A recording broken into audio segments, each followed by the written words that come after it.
Right, hello everyone. Let's go through the prelim paper of 2020. Okay, question 21. Paper shows physical state of a substance at different temperatures. What could be the melting point of the substance be? Okay, so melting is going from solid to liquid. All right, so obviously the melting point should be sitting somewhere between the transition between solid and liquid, okay, which means it should be somewhere between -10 and -0.5. Okay, so that should give you this option. Okay, so -9 is in between. Okay, number 22. Okay, so you see a setup here, right? This is your graduated gas syringe. Graduated just means that the syringe has scales printed on it, because some gas syringes are merely for collection of gas. Okay, there is no volume measurement function incorporated. So which reaction can we use the setup to measure the rate of reaction? So obviously, if you attach a gas syringe, okay, you are looking for a reaction that produces a gas. Okay, so A, right, just look at the state symbol, solid and aqueous, right? There's no gas. This one here, right? Solution and solid, no gas. Right, solution and liquid, no gas. Aqueous and gas. All right, so you see H2 here, which is the gas. Okay, so this is the reason you choose D. Okay, because of that. Number 23, which piece is used to measure 25.1 cm cube of a liquid? All right, so what you should notice here is the accuracy. Right, the accuracy is up to 0.1 cm cube, which only one thing in syllabus can do, and that is the burette. Okay, so why not the other options? For beaker is only for approximate. Okay, it is not. Okay, so this is only for approximate volume. Okay, this is mainly used as a container and is not considered a measurement instrument because of the accuracy issue. Measuring cylinder. Now measuring cylinder, especially the big one, or to measure that you will need a 50 ml measuring cylinder, which is only accurate, okay, up to at most, okay, every 0.5 cm cube at most. Okay, in some cases, it's only considered to be accurate up to whole numbers of cm cube. Okay, like 25, 26, 27. Even if you go by this, it can only read things like 25.0, 25.5, 26.0, 26.5. Okay, can't read up to 0.1. Pipette only measures fixed volume, and in syllabus it's only 25.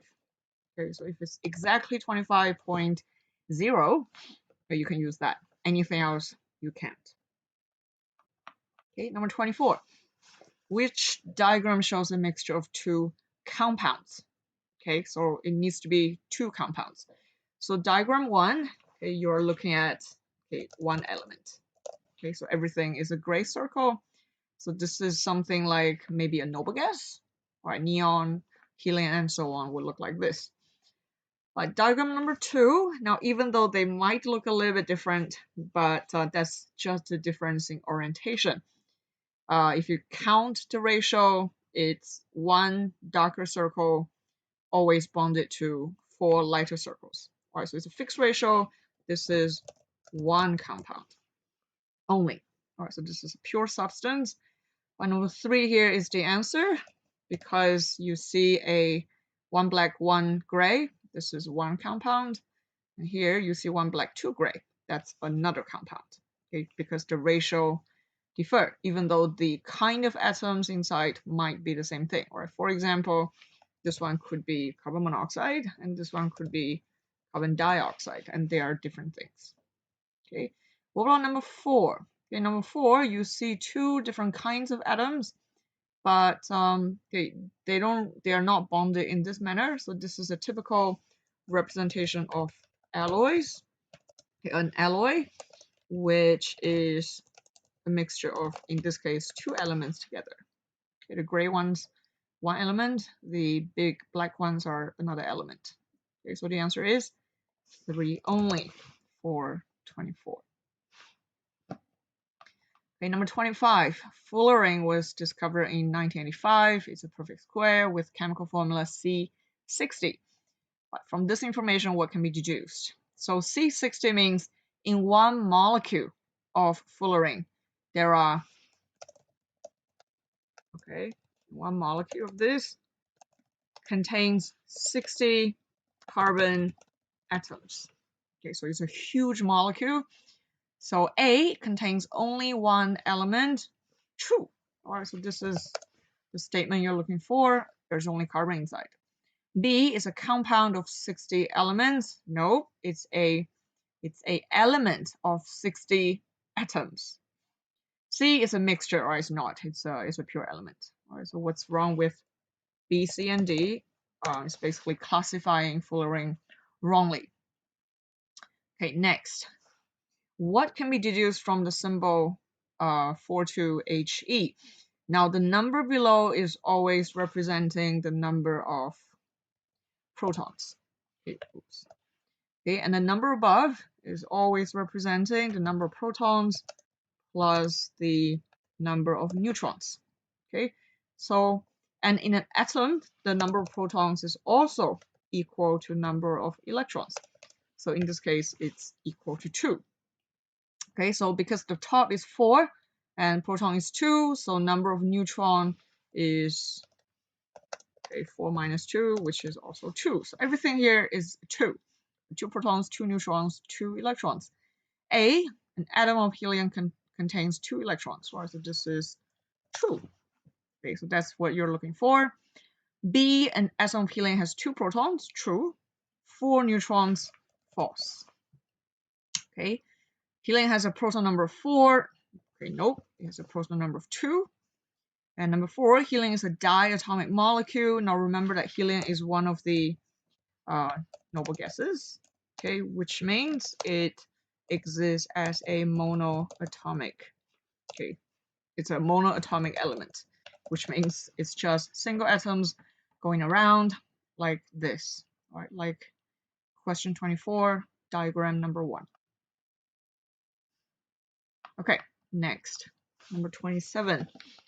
Element X has an electronic structure of 281, Y has electronic structure 286. What is the formula formed between them? Now, this one ends in 1, which means it's in group 1, which means this is a metal. Okay, this one ends in 6. Okay, you look at your periodic table, look at where the zigzag line is, and you can see that this is a no metal. Okay, so metal plus no metal. So first of all, you are going to form ionic compounds. So it's either A or B. Okay, now on formula, okay, look at 281. 281 means you are going to lose 1 electron, the one at the end, and you form an ion. Okay, so X is going to be, okay, X with a plus charge. Okay, for Y, okay, it has 6 outermost electrons. I need 2 more to achieve noble gas configuration, so I need to gain 2. So after gaining 2 electrons, the charge will be 2 minus. All right, and you do the crisscross, you should have arrived at X2Y. Okay, so which means option B here. Okay, so this one. All right, number 28. Okay, this one has a big molecule here, never mind the name. How many bonding pairs of electrons are there in the molecule? So bonding pairs of electrons means the electrons that participate in covalent bonding. Okay, so remember for this kind of representation, one line, okay, basically represent one pair, okay, of bonding electrons. So it's merely just counting the lines, right? So follow my cursor. There's 1, 2, 3, 4, 5, 6, 7. This is a double line, so 8, 9, or count it twice. 10, 11, 12, 14, 13, 14. Or so 14 lines means 14 bonding pairs. If they change the way the question is phrased and they just say how many bonding electrons are there, then you need to times 2 here. All right, so pair means 2. So in at the end of the day, there are actually 28 electrons participating in the bonding. Okay, so 28 is 14 pairs. Okay, luckily they didn't even give you 28 to confuse you. Okay, number 29, which one contains 6 times 10 to the 23, 10 to the power of 23 atoms? Okay, so you got to appreciate that this number is, okay, basically 1 mole. All right, so you are looking for 1 mole of atoms. Okay, so this is a little bit tricky because if you calculate just number of mole, or let's calculate that, right, so ammonia is NH3, okay, which, so the MR, if you calculate, is 17. So 17 divided by 17 is 1 mole. So why not choose A? Or some of you did choose A, because if you think about atoms, in 1 molecule of ammonia, there are 4 atoms, right? 1N, 3H. So 1 mole of ammonia molecules actually contains, okay, this much times 4 number of atoms. All right, so that's why it's not A. Okay, let's go number 2. Oh, sorry, option B. So 22, and if you calculate the MR of CO2, you will arrive at 44. Okay, so that means I have half a mole of the molecule, okay, of CO2 molecules. But in each molecule, there are 3 atoms. So how many atoms do you have? You have 3 times half, okay, which is 1.5 moles of atoms, which is also not what you're looking for. Okay, for C, nitrogen gas, now nitrogen exists as N2. So, okay, calculate MR, 28, divide by 14 times 2. Well, you also arrive at 1 mole. Okay, 1 mole of N2. However, okay, in each molecule of N2, there are 2 atoms. All right, so you actually have 2 moles of atoms. All right, 1 mole of N2, but 2 moles of N atoms. All right, so not the option. So I'm leaving you with D. Okay, so bromine gas exists as Br2. All right, so Mr is 80 divided by 80 times 2. So you have half a mole of bromine, but each bromine molecule contains 2 atoms. All right, so 2 times half is 1. Okay, so the option is D. Next one.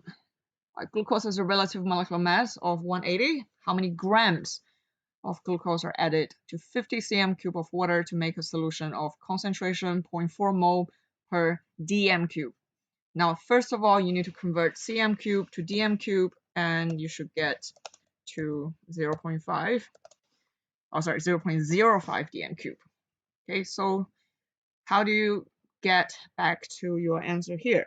All right, so suppose you have, okay, so here you don't know the number of grams. Or so suppose you have X moles of glucose, okay, which was added. Okay, so you can do it this way. So X moles of glucose divided by the volume, which is 0.05, equals to the concentration, which is 0.4. Right, so this is just mole per dm cube equals to, this is also in mole per dm cube. Right, solve that, you should get X equals to 0.02 mole. Okay, so lastly, they want the mass. Right, so how do you go from number of moles to mass? Okay, so that would be number of moles times the MR, which is provided. Okay, and you should arrive at 3.6 grams. Okay, which is option A. Okay, number 31. Which oxide reacts both with acid and with aqueous sodium hydroxide, which is an alkali? Okay, so this is basically asking you which one of these is an amphoteric oxide. Okay, an amphoteric oxide in syllabus, we have a triplet of them, right? So there's Z, there's A, there's L. Okay, Z is zinc, oxide, A is aluminum oxide, and L is lead oxide. Okay, so obviously you just have one option, which is A. Okay, so this one. Okay, number 32, student tests 4 different solutions with universal indicator. What are the pH values? Okay, so this is basically recalling the rainbow, okay, and know which side of the rainbow is acidic and which one is alkaline. So the red side, or the warm color side, is the acidic side. Okay, so red being the first color, our pH is around 1 to 2. Our blue being on the other side, our pH is around 8 to 9. Yellow is anywhere from 4, 5, 6, okay, 6.5. Okay, so that kind of range. So this is not very exact. Right? This is just roughly your pH can fall somewhere in between or even a little bit beyond. But green is definitely the neutral color, which is pH 7. So just by knowing green alone, you actually have your answer, right? You actually have A already. All right, so that's A. Number 33, solubility of some calcium compounds. Okay, which one is used to prepare calcium sulfate? Well, I check calcium sulfate here, solubility not soluble. So for insoluble salt, your method is the simplest method, which is precipitation. Okay, now for precipitation, you need 2 things. Okay, or rather one thing. You need 2 solutions. You add 2 solutions together and boom, 1 precipitate comes out. You filter, you rinse, you dry. So, okay, now which of these would be 2 solutions? And in fact, the question helps you by giving you the method as well. So just by looking at the method, you already have your option. All right, so B here says precipitating the salt by adding calcium chloride solution to dilute sulfuric acid. And check, all right, is calcium chloride really something that can make a solution? Yes. All right, solubility is there. It's a yes. Acids are always soluble. Okay, so that's B. Okay, the rest, if you want to use titration, you need to be preparing a spa salt. Okay, for spa salt only. Warming calcium carbonate with barium sulfate, you're not going to end up with anything. Adding calcium to warmed dilute sulfuric acid, you're going to end up with a few things, and this is also highly dangerous, right? Because calcium is pretty reactive. Okay, so it's B.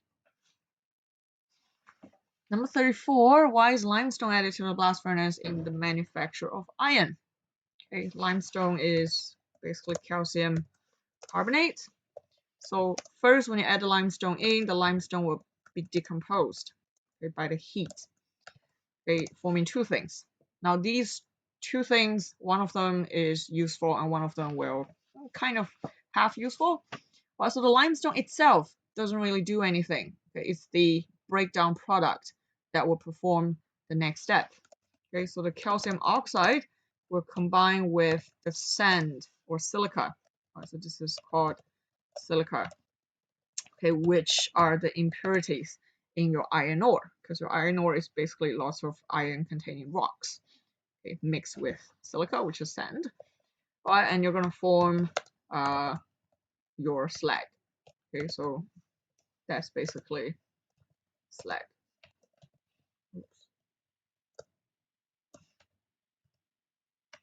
Okay. Oops. Okay, it's not the CaO that's the slag, but rather this thing is the slag. All right, so that will give you D. It removes. Okay, let's look at the other options as well. Okay, C, it reduces the iron ore to iron. Okay, so which raw material eventually achieves this purpose? So we have 3 raw materials: hematite, coke, and limestone. So limestone has already been addressed. So the other material is already here, iron ore. Okay, so you're left with coke.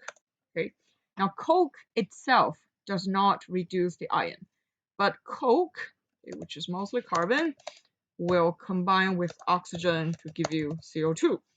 But CO2 also doesn't do this by itself. Right? The CO2 will react with more coke to give you CO. And CO is the one that actually reduces the iron ore to iron. All right, but if the question asks you which raw material you're adding eventually does this job, that would be the coke. B, raises the temperature of the furnace. Oh well, because all these combustion, all these reactions actually releases some heat, whereas all of them contribute in a way. A, it lowers the melting point of the iron ore. Okay, this is nothing, or so this is just totally false. Nothing does this. Okay, number 35. In which test tubes will the iron nail rust? Okay, so remember that rusting requires both oxygen and water, okay, or moisture. Okay, it can be in the form of water vapor. So, okay, so look at what's available. A, sorry, 1, iron nail soaked in salt water. So you have water, okay, and it's also exposed to air, which contains oxygen. So 1 definitely will rust. In fact, the salt will make it rust even faster than the usual. Okay, tube 2, you have water here, you have air, which contains oxygen, so yes, rust. 3, okay, 3 is some copper wire wound on the iron nail. So the question is, does the copper protect the iron? You realize that the copper does not cover the iron nail completely. Okay, it's just, kind of loose coil. And in tube 4, you have magnesium similarly coiled on the iron nail. Okay, so the testing objective here is knowing which metal provides protection and which one doesn't. Okay, so magnesium provides sacrificial protection. Okay, so tube 4 will not rust, okay, because of the protection, whereas tube 3, okay, because copper is less reactive than iron, so copper cannot sacrifice itself to protect the iron. Only more reactive metals can sacrifice themselves. Okay, so in fact, the iron in tube 3 will react and rust even faster than normal because iron here will be sacrificing itself to protect the less reactive copper. All right, so the copper here will not get corroded, the iron will get corroded extra fast. All right, so the option would be C. Okay, 1, 2, 3. Number 26, which is not a reason for recycling copper. And okay, so A, copper made by recycling is less pure than made by extraction. Right, that is false. Okay, purification depends on technique and does not depend on source material. B, less energy is needed in recycling than extraction. Now, not necessarily. Okay, it really depends on the infrastructure of that city or that country. If you have already things, all the infrastructures are set up already, it can be energy saving. But if the country is lacking in basic infrastructure like collection, like sorting and all that, it can be also quite energy intensive or even more energy intensive than just extraction. Okay, so that's the option. C, to conserve copper ore. So that is a big reason for recycling, okay, and not against recycling. D, to reduce damage to environment by mining. That's also a big reason for recycling and not against it. Okay, so it's B. Okay, number 37. Which one shows the property of a group 1 metal? Okay, so group 1 metal, think of sodium, potassium, and so on. Density. Okay, so group 1 is an unusual group because while most metals have pretty high density, group 1 has pretty low density. Hardness, okay, if you recall the video that you saw in class as well as the labs that we did in the lab, when you saw how things are cut, group 1 metals are very soft.